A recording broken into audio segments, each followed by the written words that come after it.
Voltamos com o terceiro e último bloco da nossa conversa com a Elisete Esgorlon, ex-superintendente da Santa Casa de Jacareí. Bom, Elisete, agora nesse último bloco, eu queria falar um pouquinho mais especificamente de novo sobre a Santa Casa de Jacareí, que a senhora administrou por alguns anos, né? A senhora falou que foi a Rosana Gravena que fez o convite para a senhora, e a senhora aceitou de imediato, assim? Não pensou duas vezes? Nossa, eu já estava lá dentro, né? E ela falou que foi o Dr. Joaquim mesmo que me indicou, né? Você viu, eu tinha trabalhado com ele, tinha saído, né? Mas a gente sempre teve um relacionamento bom, então acho que por isso que é bom a gente sempre falar, né? Eu expliquei quando eu saí, o que eu estava sentindo, ele entendeu, né? E deu tudo certo. E eu estava falando que eu sempre gostei de trabalhar com quem reclama, né? Então, teve alguns casos interessantes, né? Tinha a Lúcia, ela é uma técnica de enfermagem, então quando eu entrei todo mundo, nossa, a Lúcia é terrível, a Lúcia que participa de todas aqueles movimentos e tudo mais. E eu vi de longe quem era a Lúcia e um dia teve um problema com o paciente, eu fui no quarto para ver o que estava acontecendo. E era no andar da Lúcia. Sim. A Lúcia entrou e foi cuidar de um outro paciente, mas com um carinho, com um jeito tão legal, que eu fiquei fã da Lúcia. E aí eu fiquei amiga dela e, nossa, a gente se gostava demais, assim. Mas, porque é isso que eu falo, às vezes a pessoa olha, ela era revoltada, mas tinha um monte de problema, que não recebia direito, tinha um monte de coisa que ela se queixava, né? Então, por isso que eu gosto de ouvir esse outro lado. Uma outra coisa bem marcante foi quando voltou o conselho, e aí tinha essa fama, né? O Barbarossi, o Alessandro, e até o Barbarossi foi engraçado que ele frequentava a Santa Casa por causa da esposa dele, que tem um problema, né? E teve um dia que ela ficou internada, quando a gente já estava com tudo mais ajeitado, né? E ele foi reclamar que a manteiga não estava espalhada no pão. O pessoal ficou revoltado. Falei, gente, o Barbarossi está reclamando da manteiga que não espalhou. Vocês têm que dar graças a Deus, não é?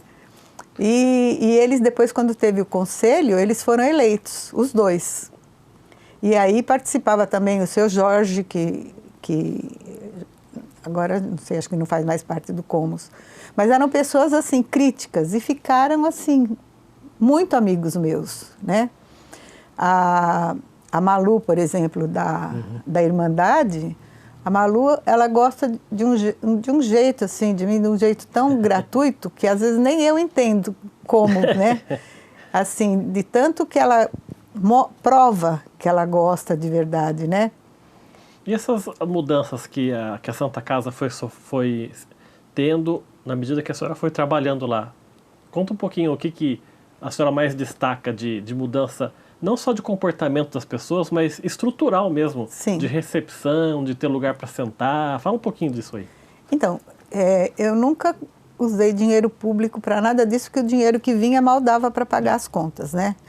Então, a primeira coisa que aconteceu foi o Espaço Dona Santinha, né? Então, eram algumas voluntárias que elas faziam trabalho manual aí na Praça dos Trilhos, e elas parece que já vinham fazendo alguma coisa pela Santa Casa, mas na época do Melhado acho que não foram bem aceitas, e elas vieram falar comigo. E aí eu falei, olha, eu não quero que entre dinheiro. Eu falo o que a gente precisa e vocês compram. A gente pode até ajudar a fazer cotação.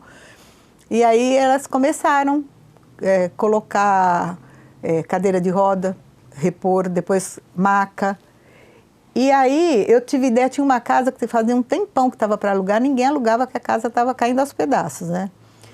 E aí eu falei no comitê se a gente não poderia liberar para as voluntárias e elas cuidariam da manutenção da casa. Aí nos 3 meses elas deram um jeito lá de entrar e montaram o brechó.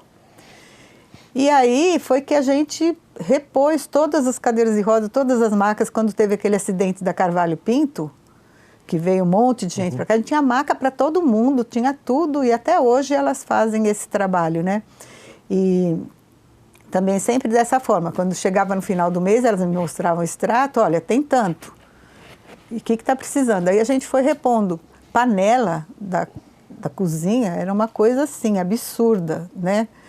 E a gente foi comprando utensílio para a cozinha, começou com essas coisas. Aí saiu o pronto-socorro e as voluntárias compraram tinta para a gente pintar. E aí eu falei, mas aí a gente podia arrumar mais um pouquinho, né? E aí comecei a pedir para fornecedor. Então o contador deu o madeiramento, a outra empresa deu a telha, e aí virou o que virou. E um doador anônimo, que até foi o Dr. Mohamed que conseguiu, ele deu toda a parte de refrigeração, as portas mais caras, e ficou lindo, né, aquilo lá. E aí depois também teve a parte da emergência, que aí foi através do Sazak, que ele começou a me levar lá nas reuniões do como é que chama? O grupo deles lá. Como é que chama? Dos vereadores, ela está falando? Não.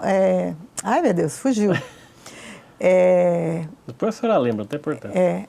E aí ele começou a me levar e eles faziam aquela galinhada, Rotary. E aí eles começaram a fazer galinhada, fazer alguma coisa que a gente mexeu em toda aquela parte estrutural da emergência. E os móveis, a gente ganhou muita coisa de lá do Vivale. Eles estavam fazendo um trabalho de ONA, né? E me levaram para conhecer lá o pessoal que faz o licenciamento. E aí depois eles começaram a mandar. Então lá era assim, né? Eu lembro que os sofás que tem de couro ali, que a gente fez tipo uma bibliotecazinha, né? Eles falavam assim, você gosta desse sofá? Eu gosto, claro. Então nós compramos, mas nós não gostamos muito. Mandou pra gente. Mandava assim. Que ele tem um hospital de São Paulo também, que mandava assim, de caminhão fechado, de equipamento. E teve até muita coisa engraçada, assim, que já teve fornecedor que entrou na minha sala para cobrar e saiu doando alguma coisa para a reforma. E acho que foi um trabalho, assim, muito de Deus mesmo, sabe? Teve dia, assim, por exemplo, um dia que marcou muito para a gente estava na minha sala discutindo, faltava R$800 para terminar alguma coisa lá da obra e tinha que acabar, acho que era na época da reforma. Tinha que acabar e não tinha. Chegou uma moça da Anhanguera que tinha feito lá um bazar, não sei o que, veio com R$800, o dinheiro justinho. Mas isso aconteceu várias vezes, sabe? Da gente estar precisando, ou vinha as voluntárias, tinha exatamente aquilo que a gente precisava. Foi uma coisa, assim, muito impressionante. E por conta desse trabalho que a senhora fez lá na Santa Casa, a senhora recebeu ano passado o título de cidadã jacariense, que foi um projeto aprovado de autoria dos vereadores Abner e o Edgar Sazak. Como é que foi para a senhora ter esse reconhecimento com a maior honraria que o Poder Legislativo pode dar para uma pessoa, né? Então, eu fiquei honrada e assim, muito agradecida, porque apesar de eu ter vindo de Rio Preto para São José, e sempre morei em São José esse tempo todo, eu só trabalhei em Jacareí, né? Então, no SHA, no São Francisco, no Alvorada e na Santa Casa. Então, e o Sazak foi uma pessoa muito importante. O Abner, até ele fez uma cirurgia agora, né? O Abner também, a gente tem contato até hoje, né? Também um pessoal, assim, me trata com muito carinho. Por isso que quando vocês falaram para eu vir, eu aceitei na hora, porque eu tenho uma coisa muito boa com a Câmara de Jacareí, né? Sempre fui muito bem recebida, os vereadores sempre me apoiaram, sempre ajudaram. E a gente falou desde o começo da nossa entrevista, a gente está chegando na parte final, sobre a sua história, né? Desde lá da Vila Matilde, passando por várias empresas que a senhora trabalhou. Que lições que a senhora mais aprendeu durante essa sua trajetória? Lições de vida mesmo que eu estou falando. Então, eu acho que o principal é saber com quem a gente está se cercando, né? Porque eu não faria nada sem as pessoas, tanto lá, no hospital de base, na faculdade de Direito, em todos os lugares que eu trabalhei. A coisa só fluiu porque alguém entendeu o que eu estava falando, a forma como eu queria, e que operacionalizaram, né?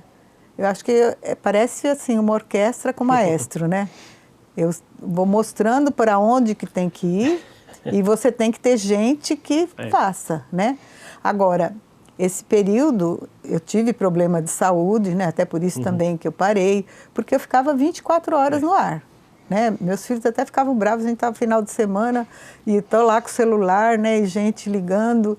E eles falam que isso de eu ter caído, quebrei o ombro e tudo, falou que foi uma coisa que forçou para eu dar uma parada, né? Porque senão não ia parar mesmo. E a senhora é uma pessoa religiosa? Eu sou católica. É. E olhando para trás, assim, hoje, do que a senhora sente mais saudade na sua vida? Na minha vida? É. Eu acho que eu vivi tudo muito, eu sou muito intensa, né? Eu vivi muito intensamente e todo mundo que foi importante para mim, eu tenho contato até hoje, né? Eu tenho saudade de Rio Preto, que não dá para ir tanto, né? Eu vou mais assim quando tem alguma converso muito com eles, né? Mas fisicamente eu tenho saudade de muita gente, gostaria de estar um pouquinho mais. No sábado à tarde a gente juntava algumas mulheres lá e a gente sentava numa padaria que tinha lá um espaço e a gente ria muito, brincava muito, era muito gostoso. Isso eu não tenho aqui, porque aqui eu tenho família, né? Eu sou sozinha, meu marido faleceu ainda quando eu morava ainda em Rio Preto, né? Ele tinha vindo, a gente tinha separado, ele tinha vindo para São Paulo.